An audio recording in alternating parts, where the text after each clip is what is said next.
to that, but Virgin's Grid Runner still managed to surprise us with its addictive quality. The game is not addictive because it's incredibly fun. Rather, the reason is just that you always think you can win. Every time you play, you get so close to beating the current world, but most of the time, the real winning factor is luck, plain and simple. So what is this game about? Well, it's a glorified version of tag. After you make your opponent it, you have to pass by a certain number of flags and then turn them to your color, blue.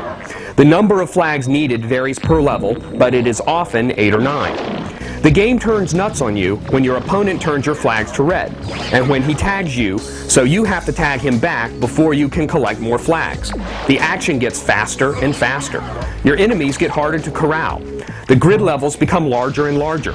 The learning curve is very smooth, and extremely persistent players, the ones that burn the midnight oil, yet have the sense to know when to rest their thumbs, will beat the game in a week.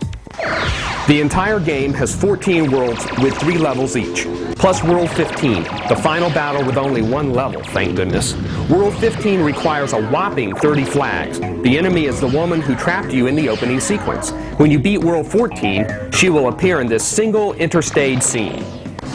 You have failed me, Numian! Cool. A password is given for each completed world. Otherwise, the game would be impossible to beat.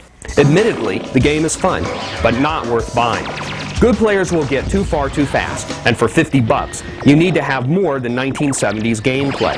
It's difficult for us to say that because this is a good game. The game designers did a great job of adding variety to each world.